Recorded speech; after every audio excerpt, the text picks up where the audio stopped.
नमस्कार, महाकाल टुडे में आप सभी का स्वागत है। आपके साथ में हूं रंजीना राय और चलिए नजर डालते हैं शहर की ताजा खबरों पर।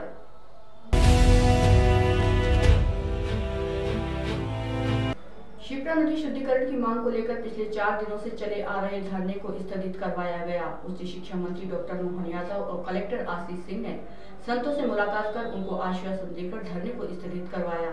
संत ज्ञानदास को नारियल पानी पिलाकर अनशन को तोड़ा। उज्जैन की शिप्रा नदी के दत्त अखाड़ा घाट पर पिछले 4 दिनों से संतों का धरना चल रहा था। दरअसल यह धरना शिप्रा नदी में मिल रहे गंदे नालों और इंदौर की खान नदी के दूषित पानी को रोकने को लेकर किया जा रहा था। संतों के इस धरने में रोजाना अलग अलग समाज द्वारा समर्थन किया जा रहा था। संतों की मांग थी कि शिप्रा नदी में शहर के गंदे नालों को मिलने से रोका जाए। इसके साथ ही इंदौर का दूषित पानी जो कि खान नदी के माध्यम से शिप्रा में मिल रहा है उसे भी रोका जाए। सोमवार को प्रदेश के उच्च शिक्षा मंत्री डॉक्टर मोहन यादव मुख्यमंत्री के प्रतिनिधि के रूप में संतों के बीच पहुंचे। मंत्री मोहन यादव ने संतों को आश्वासन दिया कि वह 1 सप्ताह के भीतर संतों की मुलाकात मुख्यमंत्री से करवाएंगे। खान नदी के दूषित पानी को फिल्टर कर आगे बढ़ाया जाएगा। आनंद, ये सारे देवी देवता और आप सबके भी आश्रम एकमात्र कारण है माँ शिप्रा। उसी के कारण से हम सब यहाँ कई जन्मों के पुण्य के बाद इससे संबंध अपना आता है। इसलिए सबके सारे संत वृंद के चरणों में प्रणाम। और इस अवसर पर गणमान्य अतिथि हमारे श्री शक्ति, ये 40 साल से बात चलती थी लेकिन ये बात असंभव लगती थी, लेकिन हमारे अपने पिछले कुंभ में यशस्वी मुख्यमंत्री ने नर्मदा शिप्रा मिला करके उस बात को आंखों से दिखाया कि ये असंभव नहीं है, संभव। ये बात भी सही है कि वो संभव होने के बीच अभी पानी छोड़ दें, वो दोनों की मात्रा में अंतर है। उसकी जो क्षमता इंदौर से गंदा पानी आने वाले की ज़्यादा है, तो ज़्यादा होने के कारण से वो तुरंत वापस गंदा कर देता है। तो जो नर्मदा का पानी का जो आनंद है वो उस पर अब अपने को अलग ढंग से काम करना पड़ेगा। जब तक वो पानी वहाँ से आने वाले की मात्रा कम नहीं हो या फिर वो शुद्ध हो जाए, जब तक ये शुद्ध नहीं हो तब तक हमारी थोड़ी कठिन कहानी। लेकिन ये बात भी सही कि इसी बीच हमारे स्नान पर्व ये तो बंद नहीं हो सकते, ये तो चलते ही रहेंगे। तो अब इसमें से एक रास्ता मैंने माननीय मुख्यमंत्री से भी रात को बात की, कल कलेक्टर इंदौर से भी बात की कि तुलसी जी माननीय मंत्री, उनसे मेरी बात हुई है, माननीय हमारे अपने उज्जैन कलेक्टर से भी बात हुई कि भाई हमको अब ये दोनों जिलों के लेकर के प्लान बनाना पड़ेगा, एक जिले की बात नहीं। ये बात सही है, और बल्कि तीसरे जिले की बात भी करना पड़ेगी वो कमिश्नर के माध्यम से। जो आपने कहा कि चमड़ा उद्योग देवास का जो गंदा पानी आता है वो देवास जिला भी उसमें काम करेगा कि वो जहाँ से भी गंदा पानी मिले हर जगह पानी ट्रीटमेंट का प्लांट बन के जहाँ से भी निकले वो या तो आए नहीं या आए तो शुद्ध होकर के आए, तब बात बनेगी। शहर के गंदे नालों को रोकने के लिए तत्काल कार्य शुरू कर दिया जाएगा। कलेक्टर एवं उच्च शिक्षा मंत्री के आश्वासन के बाद संतों ने धरना स्थगित कर दिया। वहीं संतों ने चेतावनी भी दी है कि यदि 15 दिन के भीतर मुख्यमंत्री से मुलाकात और उनकी मांगों पर कोई ठोस निर्णय नहीं लिया जाता है तो फिर से धरना शुरू कर दिया जाएगा। वहीं कलेक्टर ने ज्ञानदास को नारियल पानी पिलाकर उनका अनशन छुड़वाया। अरे एक मिनट भगवान महाकाल महाराज की जय। अरे भी आ जाओ।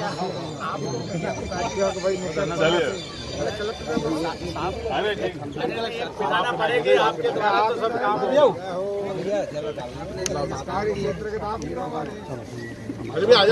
तो दोनों बातें हैं। हमने कहा कि ये बात सही कि उज्जैन में जो गंदा पानी आ रहा है वो इंदौर और देवास से भी आ रहा है और कुछ मात्रा में उज्जैन का सीवर भी मिलता है।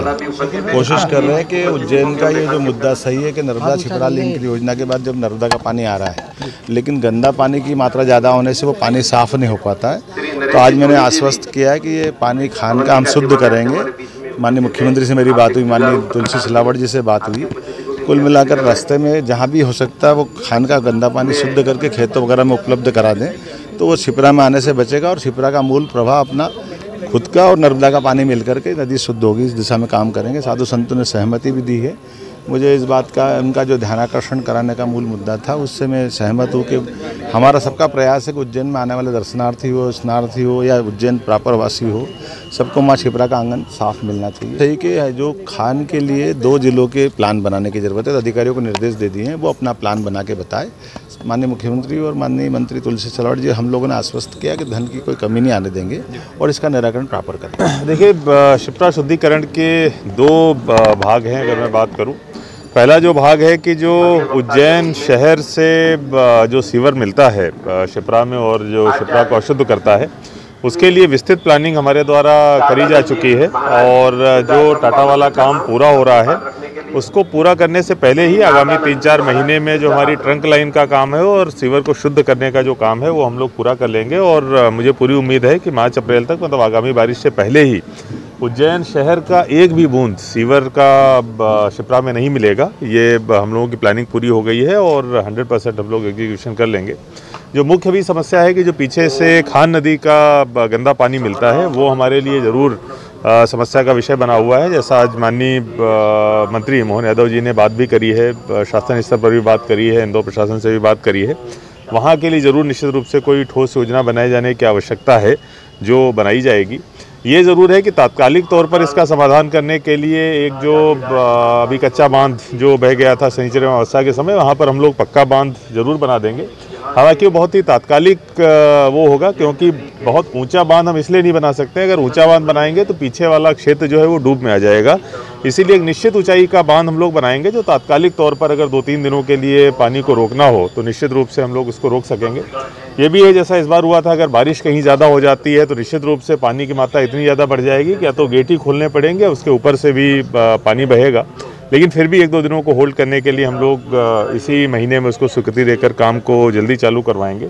लेकिन जो मुख्य समस्या है कि जो पीछे का पानी आ रहा है उसको किस किस तरीके से स्रोत पे ही पहचान की जाए सीवर की और वहाँ पर उसको ट्रीट करने का काम किया जाए, इस संबंध में शासन स्तर पर बातचीत करके बहुत जल्दी ही किसी हल को जो है हम लोग निकालेंगे और एक कार्ययोजना बनाकर उस पर कार्य करना शुरू। सर, धरना कब तक चलता रहेगा या समाप्त हो गया है? या देखिए, अभी स्थगित करने के लिए जो महाराज हैं उनसे जो हमारी बात हुई, माननीय मंत्री जी की बात हुई, तो उस पर स्थगित करने के लिए तैयार हो गए हैं। चूँकि जो उनके द्वारा ध्यान आकृष्ट जो करना था उसके कारण जो है इस पर चर्चाएँ चालू हो गई हैं और निश्चित रूप से प्लान बहुत जल्दी बनाया जाएगा। लेकिन ये बड़ा काम है, कोई 1-2 दिनों में 1-2 महीने में होने वाला काम नहीं है।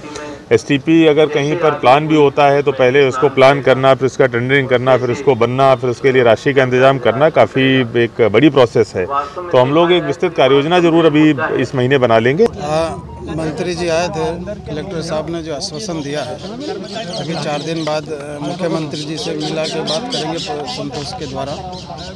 तो अभी उन्होंने कहा कि आप फलाहार तो करिए, तो अन्न का परित्याग मैंने अभी नहीं किया है और फलाहार मैं आज से शुरू करूँगा।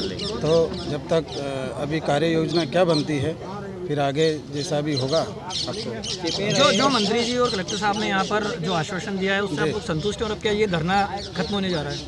हाँ, संतुष्ट तो उनकी बातों से तो ऐसा विशेष कोई लगता नहीं है, लेकिन वो बोले कि अभी 4 दिन वो बनारस काशी में कार्यक्रम चल रहा है, उसके बाद जो है जैसा भी होगा मुख्यमंत्री जी के सामने बैठ करके सब चर्चा विस्तार से कर लेंगे और सारा ये काम को हल करेंगे। अभी धरना खत्म कर देंगे, स्थगित है थोड़ा। नहीं, आश्वासन जो दिया है मंत्री जी ने और कलेक्टर साहब ने जो कहा है, तो तुलसी जी सिलावट से भी मेरी कल बात हुई है। उन्होंने कहा कि मोहन जी और मैं, हम दोनों मिलके मुख्यमंत्री जी से चर्चा करके 2-4 दिन में ही आप संत समाज को साथ में ले जाके बैठक करेंगे और इसका जो व्यवस्थित तरीके से खान नदी इसमें शिप्रा में न मिले, इसकी कार्य योजना आपके समक्ष बनाएंगे।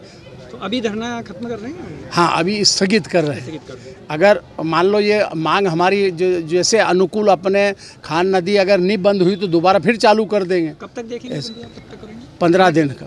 23 दिन पहले शंकराचार्य चौराहे से किशोरी को अपहरण की गई महाकाल पुलिस ने बरामद किया है। उसको अपहरण करने वाले देवास के दंपति को पकड़ लिया है। किशोरी का मेडिकल चेकअप कराने के बाद परिवार के सुपुर्द किया गया है। एसपी सत्येंद्र शुक्ल ने बताया कि राजेश पिता रतनलाल मालवीय निवासी भैंसुनी हाल मुकाम मुल्लापुरा मार्ग शंकराचार्य चौराहे के 6 बच्चे हैं। राजेश मालवीय पत्नी के साथ पन्नी बीनने का काम करता है।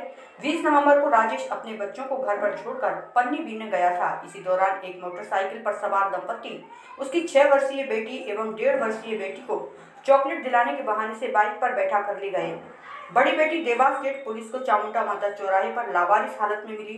नाम पता पूछने के बाद उसे महाकाल पुलिस को सौंपा गया। यहाँ राजेश मालवीय अपनी दोनों बेटियों के लापता होने की सूचना देने पहुंचा तो पुलिस ने बड़ी बेटी को उसके सुपुर्द किया। साथ ही 1.5 वर्षीय बालिका के अपहरण की रिपोर्ट दर्ज कर उसकी तलाश शुरू की तो सीसीटीवी फुटेज में दंपत्ति बच्ची को मोटरसाइकिल पर बैठाकर ले जाते हुए दिखाई दिए।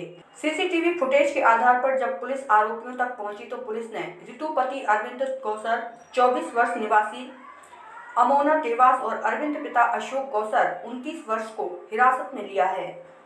उनके पास से राजेश मालवीय की 1.5 वर्षीय बच्ची भी बरामद हुई है। गुजरात से तीनों को पुलिस उज्जैन लेकर आई है। यहाँ दंपत्ति ने पुलिस को बताया कि शादी के बाद 4 साल से बच्चा नहीं हो रहा था। उज्जैन घूमने आए थे, यहाँ बच्ची को धूल में खेलते देखा तो मातृत्व जागा, इस कारण उसे पालने के लिए उठाकर ले गए थे। प्राप्त जानकारी के अनुसार ऋतु और अरविंद ने लव मैरिज किया था। शादी के बाद बच्चे नहीं हुए। दोनों के परिवारजन लव मैरिज के खिलाफ होने के कारण अपना नहीं रहे थे।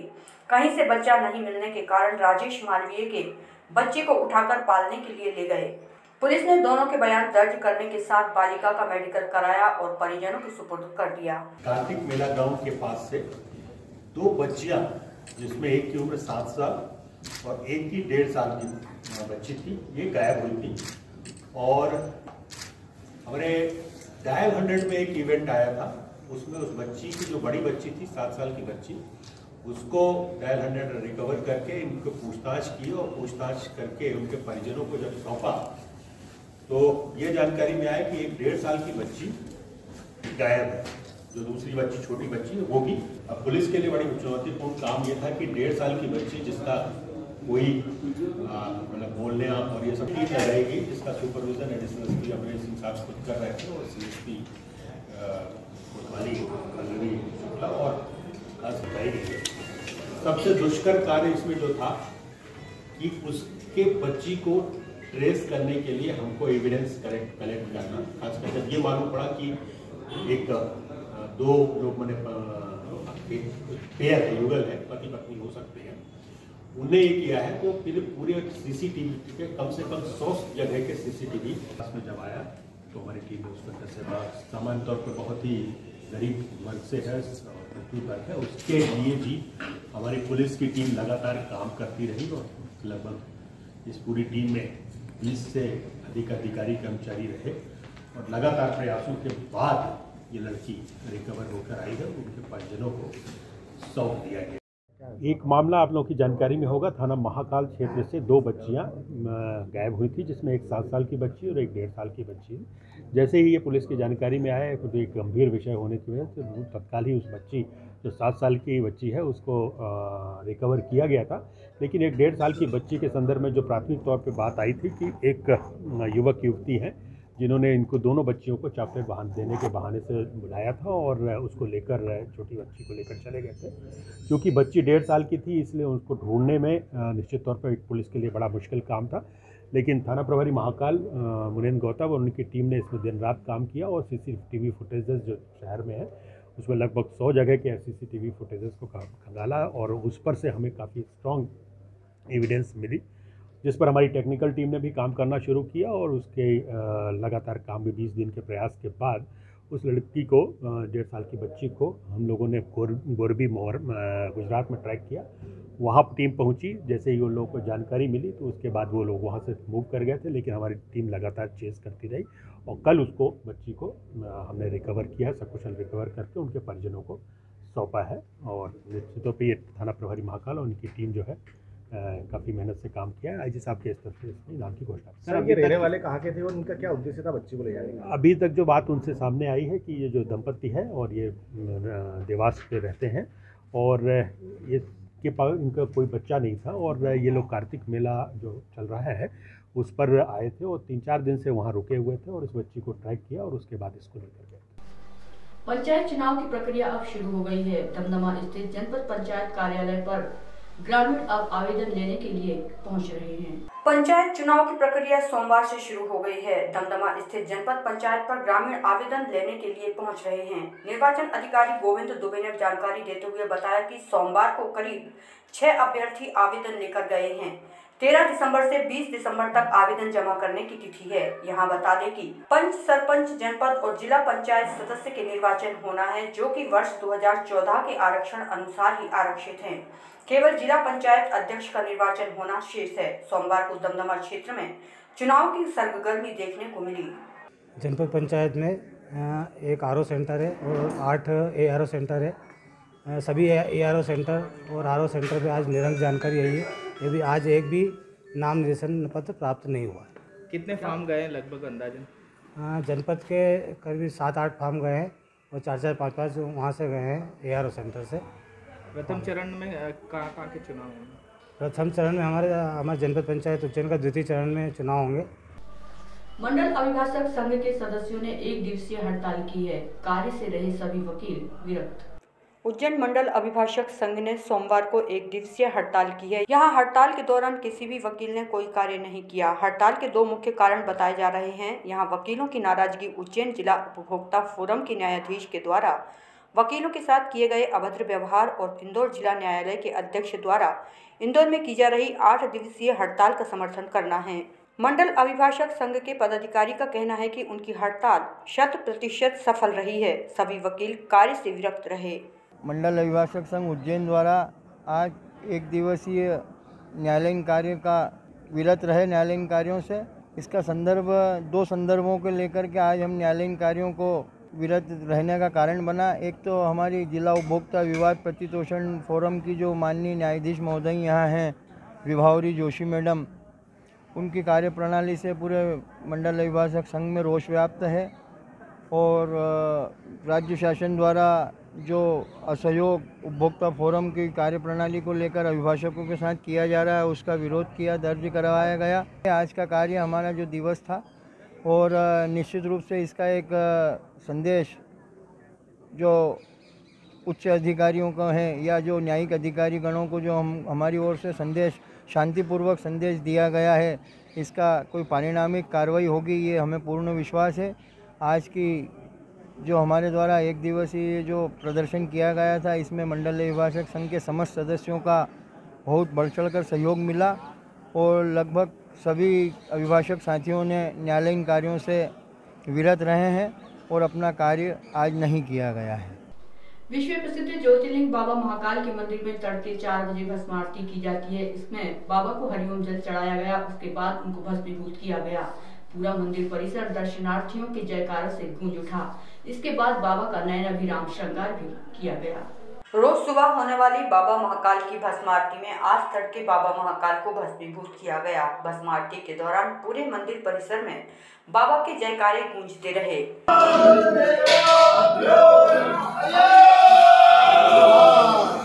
12 ज्योतिर्लिंगों में से एक विश्व प्रसिद्ध राजाधिराज बाबा महाकाल के दरबार में आज तड़के 4 बजे बाबा की भस्म आरती की गई। भस्म आरती के पूर्व बाबा महाकाल को हरिओम का जल चढ़ाया गया। हरिओम जल चढ़ाने के पश्चात राजाधिराज बाबा महाकाल को भस्म अर्पण की गई।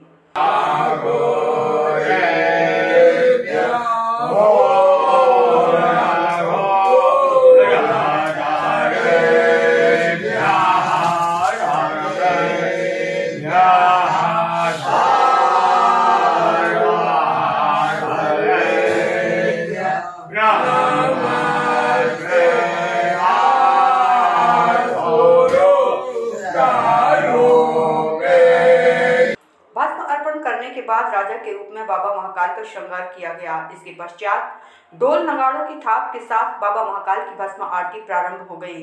भस्म आरती में अपने राजा के दर्शन पाकर भक्तों ने राजा महाकाल के जय घोष लगाए। राजाधिराज बाबा महाकाल की एक झलक पाने के लिए भक्त बड़े ही बेताब दिखाई दिए।